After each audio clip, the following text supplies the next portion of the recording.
What's mostly casual commander, I'm BK, and today's game has Kovacs playing Torwaki the Younger. He's looking to have a bunch of non-combat damage hit his opponents and make it hurt more. Good old Busterkins is playing a mono black deck with Sheoldred the Apocalypse, and he's going to punish his opponents for drawing cards. Please be sure to subscribe. Chris brought Tetsuo, Imperial Champion, a Voltron style deck trying to throw damage at his opponents or cast free spells. And lastly, we have J-Man playing Ivy, Gleeful Spell Thief, hoping to copy spells that target his creatures. And that seems strong. Stick around to watch the end of the video for an appearance from Meatball. Kovacs plays a mountain for his turn and passes over to Busterkins, who drops a swamp and says go over to Chris, who plays an island, and passes right over to J-Man, who plays a tapped breeding pool. And that's turn 1. Back over to Kovacs, he'll draw and play a mountain as his land for turn, then he'll cast Electrostatic Field, hoping to enhance all of his damage output once his commander's on the battlefield. On to Busterkins' turn, he'll play a swamp, and with that he'll cast Night's Whisper, drawing 2 cards and losing 2 life. So that'll drop him down to 38, and he'll pass the turn over to Chris. On Chris's turn 2, he'll draw, and then he'll play a mountain as his land for turn, and follow that up with a Talisman of Indulgence. He then passes the turn over to J-Man, who plays an island as his land for turn, and then he'll cast Herald of the Pantheon, reducing the costs of his enchantment spells, as well as gaining him some life when he casts them.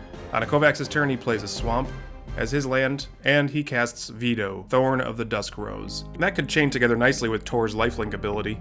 On to Busterkins' turn, another swamp hits his battlefield, and he casts Phyrexian Arena, enabling some additional card draw action on his upkeep. Chris will play an island on his turn, and then he'll ping himself 1 damage with Talisman in order to cast his commander, Tetsuo, Imperial Champion. And with that, he'll pass a turn to J-Man, who plays a forest as his land for turn, and then he'll cast a reduced costs Rhystic Study, skinned as Unstable Harmonics from his Secret Lair drop. This will also gain him 1 life off of Herald of the Pantheon. A mountain hits Kovacs' battlefield, followed by a Monoform Hellkite. Trigger! J-Man gets a card draw, and Kovacs gets a Winged Spawn of the Devil. Following that, Kovacs decides to chip away at Busterkins' life total, because he's rude, and onto Busterkins' turn, he'll draw an extra card on his upkeep, thanks to Phyrexian Arena. Then he'll cast Black Market Connections, triggering J-Man's Rhystic Study, getting him a card draw, and then he'll pass the turn to Chris, who plays Hero's Heirloom. So that can definitely beef up Tetsuo and make him tramply and hasty. So Chris pays 2 to equip it to his commander, and then he'll move to combat at J-Man. On the attack, Chris will throw 2 points of damage at Kovacs, sharing the love, am I right? And then he'll deal a bunch of commander damage to J-Man before passing to him.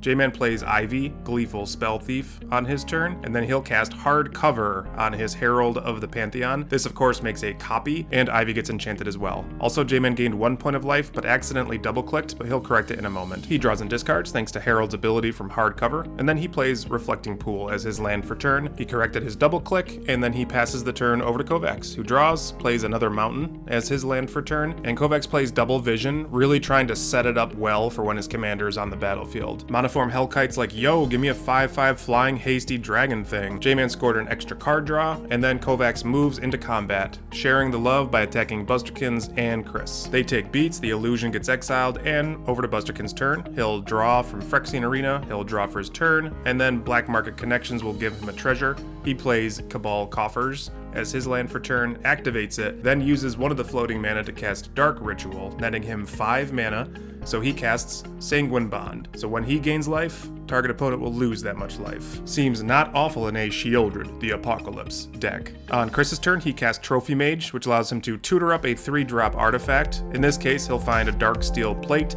and put it into his hand. He then shuffles up and moves to combat with Tetsuo. He reenacts last turn's combat by throwing 2 damage at Kovacs and dealing commander damage to J-Man. On a J-Man's turn, he drops Rejuvenating Springs as his land, and then casts Storm Chaser Drake. This will enable even more card draw action in his Simic I'm gonna draw all the cards deck. He casts Shielding Plaques on his Storm Chaser Drake, which basically gives it hexproof, draws him more cards. In response, Chris casts Cut Down on Ivy before he can't target her anymore. J-Man draws from Rhystic Study, Ivy gets dead in the command zone, and then Shielding Plaques will resolve on Storm Chaser Drake, getting 2 cards into J-Man's already robust grip. Kovacs casts his commander, Torwaki the Younger, so he'll enhance non-combat damage as well as cause non-combat damage when casting instants or sorceries. He moves into combat with Monoform form Hellkite, dropping Busterkins at 26. On his turn, Phyrexian Arena triggers, losing a life, drawing a card, drawing for turn, and getting a treasure from Black Market Connections. J-Man drops his discarded cards into his bin, and Busterkins plays a Cabal Stronghold as his land for turn. He casts Toxic Deluge, where X equals 4, before anybody else can get out of hand. J-Man draws off Rhystic Study, and before his Herald dies, he activates it to draw a card and discard a card. The board is wiped, and after that, Busterkins casts Sheoldred, the Apocalypse. And with his commander out, he's got a pretty sweet engine online with all of his enchantments. On to Chris's turn, he plays Heiko Yamazaki, the General. Sorry if I mispronounced that, I'm doing my best. Chris passes to J-Man, who takes 2 off Sheoldred when he draws. He plays Yavimaya Coast as his land for turn, and then he casts his commander again, Ivy, Gleeful Spell Thief. As a follow-up play, he casts Slippery Boggle,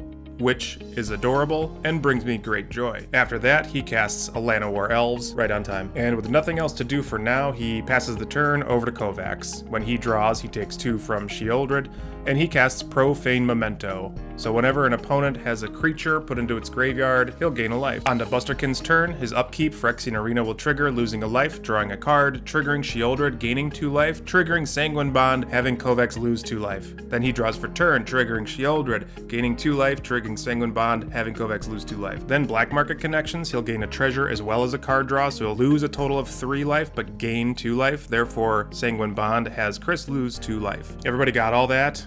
Jeez. He played a Swamp as his land for turn, activated Cabal Coffers, and then he casts Veto, Thorn of the Dusk Rose. That basically says, yo, I'm Sanguine Bond. Then he casts Dark Deal, having each player discard all of their cards, drawing that many -1. This results in 5 creatures hitting the bin, triggering Profane Memento 5 times. And on screen shows how many cards each player discarded. So Chris will draw 5, triggering Sheoldred, losing a total of 10 life. J-Man will draw 6, which results in him losing a total of 12 life from Sheoldred's triggers.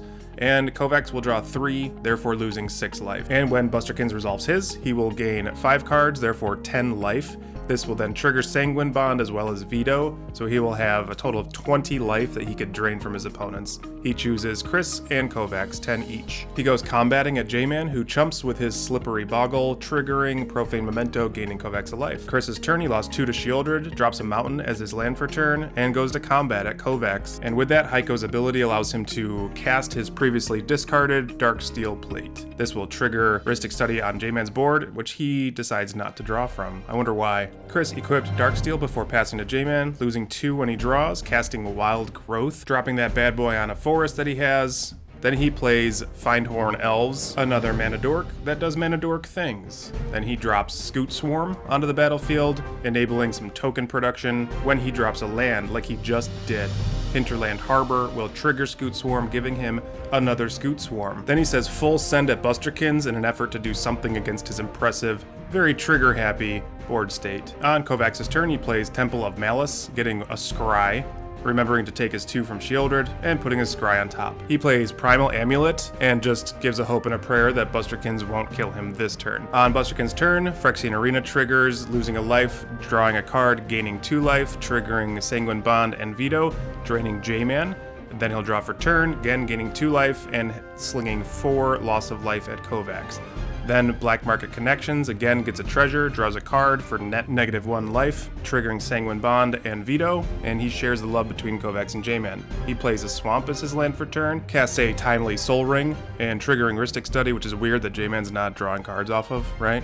Isn't that weird? He activates Cabal Coffers into Cabal Stronghold, casts Sign in Blood. He'll draw 2, lose 2, but gain 4 life, and then trigger Sanguine Bond and Veto to sling 8 loss of life at his opponents. He'll use some of his floating mana to activate Veto, giving Veto and Sheoldred lifelink. He then flexes on his opponents by casting Elhemeret's Archive, effectively doubling his life gain and card draws. He goes to combat at Chris, dealing 5 damage. Gaining 10 life, triggering Sanguine Bond and Veto for 20 loss of life among his opponents, which makes Busterkins the winner. Congratulations. Now, as promised, here's Meatball.